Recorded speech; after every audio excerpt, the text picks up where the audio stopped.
आजकल social media पे Baspa supremo बहन कुमारी मायावती जी को लेकर एक बात बहुत तेजी से वायरल हो रही है कि बहन कुमारी मायावती जी 9 अक्टूबर को बहुत बड़ा काम करने जा रही हैं। साथियों, सवाल अपने आप में है कि आखिर मिशन 9 अक्टूबर है क्या।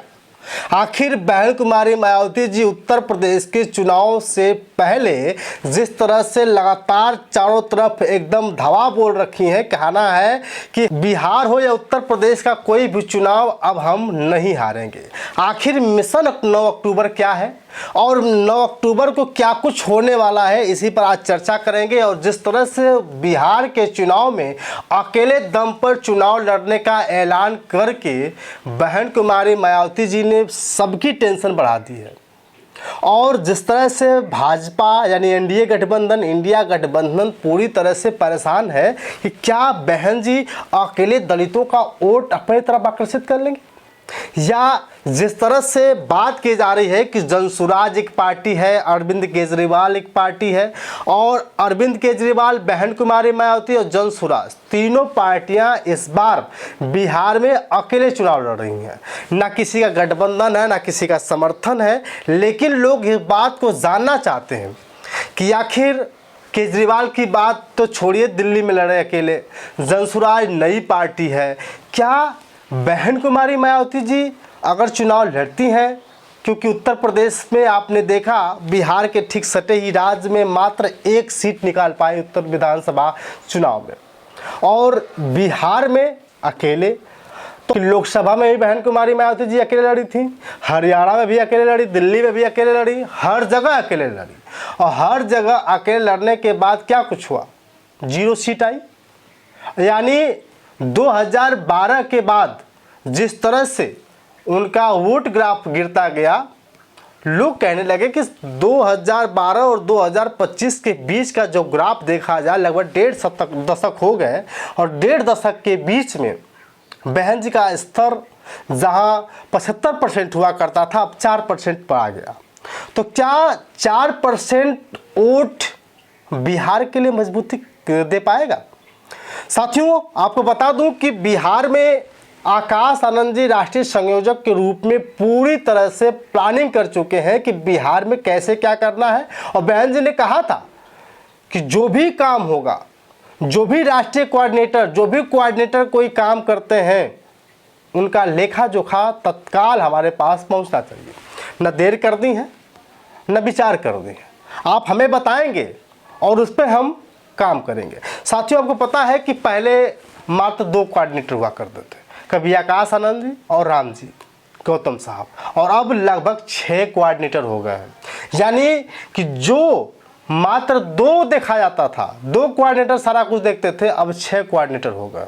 और आपको बता दूं कि आकाश आनंद जी को जब पार्टी से निकाला गया था तो लोग कह रहे थे कि बसपा ने जो किया है वो गलत किया है, और अब जो हो रहा है बहुत अच्छा हो रहा है, क्योंकि बहन कुमारी मायावती जी ने आकाश आनंद जी को पार्टी से 2 बार बाहर निकाल दिया, क्योंकि ऐसा माना जा रहा था कि वो मैच्योर नहीं है। लेकिन आकाश आनंद जी ने जब ट्वीट किया कि बहन जी मैं माफ़ी मांगता हूँ, मैं आपके कर्तव्यों पे काम करूँगा, आपके विचारधारा पे काम करूँगा, जैसे आप कहेंगे वैसे करूँगा, इसके बाद बहन जी ने आनंद फानन में कह दिया कोई बात नहीं, तो हमारे ही घर के बच्चे हो, और उन्हें पार्टी में शामिल करने के बाद मुख्य नेशनल कोऑर्डिनेटर बना दिया। इसके बाद जो राम जी गौतम साहब हैं, जो राज्यसभा सांसद हैं, वो चारों तरफ काम कर रहे थे, हर जगह काम कर रहे थे। लोग कह रहे थे कि राम जी गौतम साहब जैसा कोई भी कोऑर्डिनेटर काम नहीं कर रहा। साथियों, इसके बाद जब मुख्य कोऑर्डिनेटर बनाया गया आकाश आनंद जी को, तब लोगों ने कहा कि अब राम जी गौतम साहब का कारवा खत्म हो जाएगा, राम जी गौतम साहब अब कुछ नहीं कर पाएंगे। लेकिन आपको बता दूं कि बहन जी ने राम जी गौतम साहब को जो बहुत बड़ी जिम्मेदारी दी थी, कई प्रदेशों की जिम्मेदारी दी थी, बहन जी ने कहा कि राम जी गौतम साहब आपने बहुत काम कर दिया है, फिलहाल आपको छत्तीसगढ़, दिल्ली, बिहार, इन्हीं सब राज्यों में आपको काम करना होगा। जबकि रामजी गौतम साहब हमेशा से चाहते थे कि राजस्थान का उन्हें जो है कि कार्यभार मिले और राजस्थान में सब कुछ काम कर पाए। बहन जी 2026 तक रामजी गौतम साहब को मौका दी है, क्योंकि उनका कार्यकाल खत्म हो रहा है 2026 में।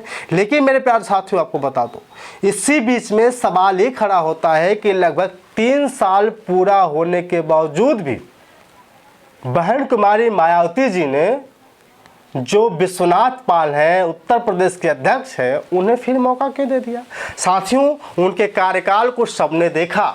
3 साल में जिस तरह से विश्वनाथ पाल साहब ने काम करने का जो मौका मिला था उन्हें, वो कभी गंवाया नहीं। हर जगह गए और हर जगह जा कर के वहाँ की बातें समझी, वहाँ के बारे में समझा और बहन जी को उसका अपडेट देते रहे। इसके बाद विश्वनाथ पाल साहब को प्रदेश अध्यक्ष फिर से उत्तर प्रदेश का बना दिया गया। लेकिन जो अब चर्चा हो रही है कि बहन कुमारी मायावती जी मिशन जो 9 अक्टूबर को रखी हुई है, इस मिशन 9 अक्टूबर में क्या होगा? क्या 2027 को लेकर के प्लानिंग है? क्या ये प्लानिंग है कि नहीं बसपा को किस तरह से मजबूत किया जाए? लेकिन आपको बता दूं मेरे प्यारे साथियों, उसी 9 अक्टूबर को बहुत बड़ा खेला होने जा रहा है। वो खेला ये है कि आपको पता है कि समाजवादी पार्टी से नेता विधायक आजम खान साहब जेल में रहे और अब उनका भरोसा समाजवादी पार्टी से टूट गया है। बहुत सारे मुसलमान कह रहे थे कि समाजवादी पार्टी सिर्फ मुसलमानों का वोट लेने का काम की है, जबकि कभी भी मुसलमानों का हित नहीं चाहिए। जब भी मुसलमानों के ऊपर कोई बात उठती है तो वो बोलने का काम नहीं करते हैं। तो इसलिए आजम खान साहब की प्लानिंग है कि 9 अक्टूबर के दिन ही, यानी जिस दिन माननीय कांशीराम साहब का परिनिर्वाण दिवस है, पूरे देश विदेश से लोग उस माननीय कांशीराम साहब के पार्क पर पहुंचेंगे और वहां पे श्रद्धांजलि व्यक्त करेंगे। बहुत बड़ी जनसभा होने जा रही है। उस जनसभा में बताया जा रहा है कि आजम खान साहब और स्वामी प्रसाद मौर्य के साथ साथ जो अन्य घटक दल है, छोटे दल है, वो भी बहन जी के साथ आ सकते हैं। क्योंकि लोग बहन कुमारी मायावती जी को छोटी सी राय भी दे रहे हैं कि बहन जी, आपको बड़े लोगों से गठबंधन करने की ज़रूरत नहीं है, सिर्फ आप छोटे छोटे घटक दलों से आप गठबंधन कर लीजिए, इसके बाद आप सत्ता में आ जाएंगे। तो 2027 के चुनाव से पहले आजम खान साहब, स्वामी प्रसाद मौर्य साहब और हो सकता है अपना दल की नेता भी उसमें शामिल हो सकती हैं। साथियों, जिस तरह से लगातार प्लानिंग थी, प्रयास था, आपने देखा होगा पल्लवी पटेल साहब का। पल्लवी पटेल समाजवादी पार्टी से विधायक हैं, लेकिन आज भी उनका कारवा देखा जाता है। आज भी ये कहीं कहीं बात उठती है कि नहीं, हो सकता है कि पल्लवी पटेल और अपना दल की जो नेता है, दोनों लोग, अनुप्रिया पटेल और पल्लवी पटेल, दोनों लोग जो है कि बसपा में शामिल हो सकते हैं, बसपा के साथ गठबंधन कर सकते हैं। और संजय निषाद के साथ साथ ओम प्रकाश राजभर के भी बारे में चर्चा हो रही है कि जल्द ही भाजपा का साथ छोड़कर बहन जी के साथ आ जाएंगे। लेकिन जो 9 अक्टूबर की प्लानिंग है मेरे प्यारे साथियों, इस प्लानिंग को जिस तरह से बताया जा रहा है कि बहन कुमारी मायावती जी साइलेंट मूड में काम कर रही हैं। जो काम हो रहा है साइलेंट मूड में हो रहा है, किसी को बताने की कोशिश नहीं की जा रही है। इसलिए मिशन 9 अक्टूबर यानी माननीय कांशीराम साहब के परिनिर्वाण दिवस पर बहुत बड़ा खेला हो सकता है। तो साथियों, आपको बता दूं कि जिस तरह से राम जी गौतम साहब के बारे में चर्चा हो रही थी कि राम जी साहब का पर्व पर काटा जा रहा है, जिस तरह से विश्वनाथ पाल जी को फिर से प्रदेश अध्यक्ष बनाया गया था, इसके पीछे की कहानी क्या रही, आपको बताने का प्रयास किए थे और 9 अक्टूबर को क्या होने वाला है आप समझ गए। तो वीडियो को शेयर कर दीजिए। बहुत बहुत धन्यवाद।